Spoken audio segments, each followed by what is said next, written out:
శ్రీ మహాగణాధిపతి నమః. విజయదశమి నిర్ణయం మొన్న కూడా కొట్లాటైంది కదండి. 2023 విజయదశమి గురించి కూడా మీరు ఏ పండగకి నిర్ణయం తీసుకున్నా సరే ఒక గమనించుకోవాల్సిన అంశం ఒకటి ఉంది. ఫస్ట్ ఆఫ్ ఆల్ మనం ఆ శృంగేరి వారు, జిఆర్ వారు వీళ్ళు అనుష్ఠిస్తున్నటువంటి పూర్వబద్ధ పంచాంగం, సూర్య సిద్ధాంతానుసారంగా పూర్వబద్ధ పంచాంగాన్ని మనం అనుష్ఠిద్దామా, లేకపోతే దృక్ సంస్కారం చేయబడినటువంటి పంచాంగం కంచివారు, మైసూరు దత్తపీఠం వారు అనుష్ఠిస్తున్నటువంటి విధానాన్ని అనుష్ఠిద్దామా అనేటువంటి క్లారిటీ ఒకటి బాగా తెలియాలి మీకు. రెండోది ఏంటంటే పంచాంగర్తలు ఇప్పటికి కూడా ఇంకా సభల్లో కొట్టేసుకుంటున్నారు దాని గురించి. అసలు పూర్వపద్ధ పంచాంగం వాడకూడదు, దృక్పద్ధతే వాడాలి అని. అయ్యా దృక్పద్ధతే వాడాలి, ఈ దృక్పద్ధతిలో ఏ దృక్పద్ధతి కరెక్టు, చైత్రపక్షం కరెక్టా, ఛాయార్కకరణ సంస్కారం, ఛాయార్క సంస్కృత కరణాంతరం కరెక్టా అని చెప్పేసి అక్కడ మళ్ళీ భేదాలతో కొట్టేసుకుని ఉంటారు. కాబట్టి ఎవరైనా కొట్టుకున్నా వాళ్ళందరూ కలిసి ఏకతాటి మీద వచ్చినప్పుడు ఆ పంచాంగం మనం ఫైనల్ చేసుకోవచ్చు. లేదు అప్పటిదాకా మన పరంపరలో మనం వెళ్ళిపోతూ ఉన్నాం. మరి సామాన్యుడికి ఏమిటంటే పరంపర లేదు కదా, వాడి విషయం ఏం చేస్తారు అంటే ఇంకా వాడు ఏదో ఒక గురువుని ఆశ్రయించి ఆ గురువు చెప్పిన దాని ప్రకారం వెళ్ళిపోవడమే. కానీ సామాన్య జనులందరికీ కూడా నేను చేసే ప్రార్థన ఏంటంటే ఈ సిద్ధాంతంలో ఉన్నటువంటి భేదం మూలంగా కన్ఫ్యూజన్ వచ్చి మార్కెట్లో, సమాజంలో వాళ్ళు కొట్టుకుంటున్నారు. బాగానే ఉంది, అది సిద్ధాంతం దగ్గరే తేలలేదు. కానీ అలాంటి గొప్పదైనటువంటి సిద్ధాంతం విషయంలో మీరు మౌనంగా ఏదో ఒక సిద్ధాంతాన్ని అనుష్ఠించుకుంటూ వెళ్ళడం కరెక్ట్. కానీ మీరు అనవసరంగా సొంత ఆలోచనలు, సొంత తెలియపరిచింది కాదండి, పూర్వపద్ధతి ప్రకారం నిర్ణయం చేయాలి, కాదండి దృక్పథ ప్రకారం నిర్ణయం చేయాలి అనేటువంటి అంశాలు చూడద్దు. కారణం ఏంటంటే ఇప్పుడు వెలుగులోకి రాలేదు కానీ ఛాయార్క సంస్కృత కరణాంతరం శ్రీపాద వెంకటరమణ శర్మ గారు, వారి పరంపరలో మధురకృష్ణశాస్త్రి గారు, తర్వాత తంగిరాల బాలగంగాధర శాస్త్రి గారు, తర్వాత ఇప్పుడు బాలగంగాధర శాస్త్రి గారి పిల్లలు, తర్వాత మధురకృష్ణశాస్త్రి గారి శిష్యులు, ఆయన పుత్రుడు, మరి అందరూ కూడా అనుష్ఠిస్తూ వస్తున్నారు. ఆ పంచాంగాలు వెలుగులోకి రాలేదు. యాక్చువల్లీ బాగా ఎక్కువగా మార్కెట్ అవ్వాలి, ఇప్పుడు అవుతున్నాయి. ఇప్పుడు బట్టిప్రోలు తుకారాం శాస్త్రి గారు చెప్పి మధురకృష్ణశాస్త్రి గారి శిష్యులు ఆయన మార్కెట్లో అందరికీ అందేలాగా పుస్తకాలు వేస్తున్నారు. వాళ్ళు ఛాలెంజ్ చేస్తూ ఉంటారు, మా సిద్ధాంతం మాదే దృక్కు కరెక్ట్, నిర్ణయం చేయడానికి ఎవరైనా వచ్చేట్టు కనుక మీ సభలో మాట్లాడడానికి బాగుంది, మేము వస్తామని. ఇలాంటి కొట్లాట్లు సిద్ధాంతాల మధ్యలో తేలకపోతే మీరెట్లా ఫైనల్ చేస్తారు? నేను జ్యోతిషం చెప్పాను, నేను చెప్పిన దాని ప్రకారం నువ్వు చెప్పిన జ్యోతిషానికి, నీకు వచ్చిన రిజల్ట్కి సిద్ధాంతాన్ని ఫైనల్ చేసేంత స్థాయి మాత్రం కాదు. అట్లా చెప్పొద్దు ఎవరు కూడా దయచేసి. మీరు చేసిన సిద్ధాంతం 100% ఆ సిద్ధాంతం ప్రకారం ఈ రిజల్ట్స్ కరెక్ట్గా వస్తాయంటే ఒక 100 జాతకాలు తీసుకుని ప్రతి జాతకంలోనూ ఒక 15 ఇన్సిడెంట్లు పెట్టి అన్నీ రాసేయండి. అన్నీ 1500 ఇన్సిడెంట్లు మీరు కరెక్ట్గా అవుతాయా? కాబట్టి ఇక్కడ జ్యోతిషం చెప్పామనడం వేరు, సిద్ధాంతం వేరు. ప్రాక్టికాలిటీకి సిద్ధాంతానికి మార్గాలు ఉన్నాయి, వాటిలో సిద్ధాంతాలు కష్టపడుతున్నారు, చేస్తున్నారు. ఇదివరకు ఉన్నటువంటి అవకాశాలు కంటే ఇప్పుడు ఎక్కువ అవకాశాలు తీసుకుని వాటిని శోధన చేస్తున్నారు. చాలా చక్కటి పండితులు కూడా ఇప్పుడు తయారయ్యారు. గణిత విభాగం వరకు ఢీ అంటే ఢీ అనేటువంటి పండితులు వచ్చారు. మరి మన ఆంధ్రదేశంలో సిద్ధాంత భాగం ఇంకా విరాజిల్లుతుంది. ఖచ్చితంగా భవిష్యత్తుకి ఇంకా పెరుగుతుందని చెప్పాలి. గతం కంటే కూడా నేను నేర్చుకునే రోజుల్లో ఉన్నటువంటి అవకాశాలు విద్యార్థుల కంటే ఇప్పుడు ఎక్కువ పెరిగారు. అవకాశాలను సద్వినియోగం చేసేవాళ్ళు. ఇప్పుడున్న వాళ్ళు, బాగా విద్యను ఆర్జించిన వాళ్ళు ఇంకా పిల్లలకు చెప్తున్నారు పాఠాలు. ఏదో గొప్ప విశేషం. సూర్య సిద్ధాంతం అనే పాఠాన్ని బట్టిప్రోలు తుకారాం శాస్త్రి గారు గుంటూరులో ఆయన స్వయంగా చక్కగా అందరినీ కూడా కూర్చోబెట్టి పాఠాలు చెప్తున్నారు. త్రిప్రశ్నాధికారం వరకు ఆంధ్రదేశంలో గత 50 సంవత్సరాల చరిత్రలో సూర్య సిద్ధాంతాన్ని పాఠాన్ని కూర్చోబెట్టి విరివిగా ఓపెన్గా మీరందరూ నేర్చుకోండి చెప్పిన వాళ్ళల్లో ఎవరు లేరు. నేను 50 సంవత్సరాలు చెప్తున్నాను చరిత్ర, అంతకుముందు కూడా లేరేమో.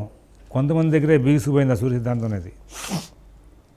మరి ఇప్పుడు అటువంటిది గొప్పదైనటువంటి సబ్జెక్టు ఇవాళ బయటకు వస్తుంది. కాబట్టి మనం తొందరపడి వాటి మీద ఎటువంటి స్టేట్మెంట్లు ఇవ్వద్దు. మన ఏ పంచాంగం పుచ్చుకున్నప్పటికీ కూడా నిర్ణయం చేయడానికి ధర్మశాస్త్రం అట్లా నిర్ణయం చేయాలి. నేను ఒకవేళ దృక్ సిద్ధాంతం పంచాంగం పుచ్చుకున్నా, ఆ దృక్లో కూడా చైత్రపక్ష పంచాంగం పుచ్చుకున్నాను, లేదా మన ఛాయార్క కరణార్క సిద్ధాంతం పుచ్చుకున్నాను, దృక్కులు ఈ రెండిట్లో ఇవాళ అవైలబుల్గా ఉన్న దృక్కులు రెండే. కాబట్టి లేదు పూర్వబద్ధ పంచాంగం పుచ్చుకున్నాను, నేను ఏ పంచాంగం పుచ్చుకున్నా కానీ అతను రాసినటువంటి ధర్మశాస్త్రం విజయదశమికి సరిపోయిందా లేదా అనేటువంటి అంశాన్ని ప్రస్తావన చేసుకుంటూ వెళ్ళాలి. నేను వినాయక చవితి నిర్ణయం చేసేటప్పుడు మీకు మాట చెప్పా, గ్రంథభేద వాక్యాలు కొన్ని ఉన్నాయి, గ్రంథవాక్యాల్లో కొన్ని భేదాలు ఉన్నాయి అని చెప్పుకుంటూ వచ్చాను. అలాగే ఈ విజయదశమి విషయంలో కూడా కొత్త కొత్త వాక్యాలు, కొత్త కొత్త గ్రంథాలు దొరుకుతూ ఉంటాయి. కొత్త కొత్త గ్రంథాలు కాదు, వేరే వేరే గ్రంథాలు దొరుకుతూ ఉంటాయి. కాబట్టి అనేక గ్రంథాల మీద గ్రంథ బాహుళ్యం పెరుగుతున్నప్పుడేమో నిర్ణయం చేయడం కష్టమైతే తెగిపోతున్న విషయం, కొట్లాట ఎప్పుడు మిగులుతుంది. మన సాంప్రదాయం ప్రకారంగా ప్రాచీనంగా వస్తున్నటువంటి అంశాల ప్రకారంగా ధర్మసింధు, నిర్ణయసింధు, కాలమాధవ్యం, వ్రత నిర్ణయ కల్పలు ఇట్లాంటి గ్రంథాలతో పెట్టుకుని కాల నిర్ణయ చంద్రిక ఇట్లాంటి గ్రంథాలతో పెట్టుకుని నిర్ణయం చేసుకుంటే మీకు తొందరగా విషయం ఫైనల్ అయిపోతుంది. ఆ విషయాలు మీరు చూసుకుంటారని చెప్పి ఆశిస్తూ ఏషాదశమి విజయదశమి అత్యుచిత. ఇక్కడ కూడా నేను వ్రత నిర్ణయ కల్పలు ఆధారంగా చెప్తున్నాను. ఇంకో జయసింహ, కల్పద్రుమ, భగవంత భాస్కరం, లేకపోతే వైద్యనాథ్ దీక్షితీయం, లేకపోతే మన వీరమిత్రోదయం వంటి గ్రంథాలను నేను స్పర్శించట్లా. ఎందుకు అంటే మీకు వినాయక చవితి నిర్ణయం చేసేప్పుడు చెప్పాను, ప్రాచీనులైనటువంటి పండితులు, సిద్ధాంతులు వాళ్ళ గ్రంథాల్లో ఎప్పుడైనా పంచాంగాల్లో పండుగలు తేడా వచ్చినప్పుడు రాసినటువంటి ధర్మశాస్త్ర నిర్ణయాల్లో ఆ గ్రంథాల పేర్లు వాడలేదు. కాబట్టి ఉన్నా మన ప్రాంతంలో వాడలేదు. ఇప్పుడు వాటిని తీసుకొచ్చి మనసు పాడు చేసి, మైండ్ పాడు చేసి, విషయం తేల్చగా జుట్టు పీక్కుని అందరినీ కూడా ముంచేయడం కంటే మనకు దొరికిన గ్రంథాల్లో నుంచి, ఎక్కువగా మనం వాడుతున్న గ్రంథాల్లో నుంచి నిర్ణయం చేసుకుంటూ వెళ్తే బాగుంటున్న విషయాన్ని చెప్తూ ఇషస్య దశమి శుక్లాం పురోధాన్నకారయేత్ శ్రవణేనాభిన సంయుక్తం రాజ్ఞాం పట్టాభిషేచనే అస్యామ ప్రాజితాదేవి పూజా కార్యా శ్రవణక్షయుత సాయంకాల వ్యాప్ని పూర్వవిద్ధాచగ్రాహ్యధా చోక్తం స్కాందే ఆశ్వనస్య సదేపక్షే దశమి శ్రవణాన్విత విజయదశమి ప్రోక్త సా చైవ అత్యంత దుర్లభ అన్నాడు. ముక్షికాలం అంటూ ఉంటాడండి అనే మాట మీకు మహాశివరాత్రి నిర్ణయాల దగ్గర, తర్వాత వినాయక చవితి దగ్గర చెప్పుకుంటూ వచ్చారు. ఈ ముక్షికాలం అనే దానికి ఉన్నాక ఇక్కడ శ్రవణ నక్షత్రం అనే దానికి ప్రాధాన్యం ఉందా అంటే, ముక్షకాల దశమిని ఆధారం చేసుకున్నప్పుడు ఆ దశమి విలువ కనుక అక్కడ కాపాడబడితే ఆ తర్వాత ఈ శ్రవణ నక్షత్రానికి ఇంకా మనం విలువ పెంచినట్టు. కేకు తయారు చేస్తే బాగుంది, ఆ కేకు మీద మళ్ళీ క్రీమ్ రాస్తే ఇంకా బాగుంది, ఆ పైన ఫ్రూట్స్తో ఇంకా డిజైన్ చేస్తే ఇంకా బాగుంది అని ఎట్లా అనుకుంటూ ఉంటాము. అలాగే విజయదశమి నిర్ణయానికి కూడా ఫస్ట్ దశమిని బేస్గా చేసుకుంటూ వెళ్ళాలి. శ్రవణానికి ప్రయారిటీ ఇస్తూ విజయదశమి నిర్ణయం చేస్తానంటే కుదరదు. ఆ నిర్ణయ సింధులో వాడు అదే అంటాడు, ఒకటి నాయన ఇక్కడ పైన ఈ విషయం తేలకుండా ఇక్కడ నిర్ణయ సింధులో మాట్లాడదన్నమాట. ధర్మసింధులో, నిర్ణయ సింధులో దశమి నిర్ణయం అవ్వకుండా, దశమిని నువ్వు నిర్ణయం చేయకుండా కేవలం శ్రవణాన్ని పుచ్చుకుని వెళ్ళాడతావేంటి అని ఇక్కడ దశమితో నిర్ణయం అయ్యాక ఇంకా వాల్యూ పెంచడం కోసం చెప్పేసి మనం ఇక్కడ ఈ యొక్క అంశాన్ని తీసుకోవచ్చు. ఇది శ్రవణ నక్షత్రం విషయాన్ని. శ్రవణ నక్షత్ర ప్రాధాన్యం ఎప్పుడు అంటే దశమి అనేది తేలిన తర్వాత. ఈ దశమి నాడు మీకు గతంలో 2 ఎపిసోడ్లోనూ మన మహాశివరాత్రికి, వినాయక చవితికి చెప్పేటువంటి విషయాల దగ్గర చెప్పా. వ్రతాలు ఆచరించేటువంటి గ్రంథాల యొక్క విషయం మీద కూడా వైదిక సాంప్రదాయంలో మీకు అసలు విజ్ఞానం ఉండాలి. ఎట్లా పడితే ఎట్లా నిర్ణయం చేశాక ఏమండి అక్కడ చేసే విధానం వేరే ఉంది కదా అనేటువంటి విషయాన్ని చూసుకోవాలి. ఇక్కడ నిర్ణయ సింధులో స్వల్పదశమైన సరే అపరాహ్నంలో ఉండాలి. అంటే అపరాహ్నానికి స్వల్పదశమైన సరికి బేస్ అనేది ఉంటేనే అప్పుడు శ్రవణం కలిసిందా, ఉత్తరాషాఢం ఉందా, లేదా ధనిష్ట ఉందా అనే మాటల తర్వాత ఇంకా శ్రవణం విలువ దశమితో సంబంధం లేనప్పుడు శ్రవణానికి విలువ లేదు. దశమి బేస్ చేయి అపరాహ్న కాలానికి, ముఖ్యకాలంగా. తర్వాత దాని విషయాన్ని చేసుకుంటూ వచ్చి ఇంకా ఈ విజయదశమి నాడు మనం ఆచరించేటువంటి అంశాలు ఏమిటి, పూజలు ఏమిటి, వ్యవహారాలు ఏమిటి అనే విషయాలని చూసుకుంటూ వెళ్ళాలి. మరి ధర్మసింధు, నిర్ణయ సింధుల వాక్యాలను చూసి రాసుకొచ్చారు. వ్రత నిర్ణయ కల్పవల్లి, ఈ 3 గ్రంథాల్లో కూడా అపరాహ్న వ్యాప్తికి ఉన్నటువంటి ఆ యొక్క దశమికి చాలా ప్రాధాన్యం ఇస్తూ మాట్లాడుకుంటూ వచ్చినటువంటి అంశాలని చేసుకుని వచ్చారు. శ్రవణ నక్షత్రంతో కనుక ఉంటే పట్టాభిషేకం. ఇక్కడ పట్టాభిషేకం అనేది ఒక ప్రత్యేకమైన ప్రకరణం. అంటే ఇంకా అది కార్యక్రమం. విజయదశమి నాడు ఏం చేస్తావు, విజయదశమి పండుగలో నేను కరెక్టే రాశాను, నువ్వేం చేస్తావు అని అడిగామనుకోండి, ఆ ప్రకరణం అప్పుడు వైదిక సాంప్రదాయంలో ఈ మంత్రశాస్త్రవేత్తలు, తంత్రవేత్తలు, అసలు వీళ్ళందరూ కూడా అసలు విజయదశమి నాడు ఏం చేస్తారు, అసలు విజయదశమి పర్వం అంటే ఎట్లా జరుపుకుంటారు అనేటువంటిది. అంతకుముందు 9 రోజులు దీక్ష ప్రారంభమైంది. ఆశ్వేజ శుద్ధ పాఠ్యం దగ్గర దీక్ష ప్రారంభమైంది. అమ్మవారికి ఉత్సవం చేసాం మహానవమి దాకా. దీక్ష పూర్తయింది. ఆ రోజు పట్టాభిషేకం చేయాలి. ఆ విషయంగా మరి సాయంకాల వ్యాప్తి ఉన్న రోజున అపరాజితాదేవి పూజ చేసుకుంటామయ్యా. శ్రవణ నక్షత్రంతో కూడితే ఇంకా విశేషం.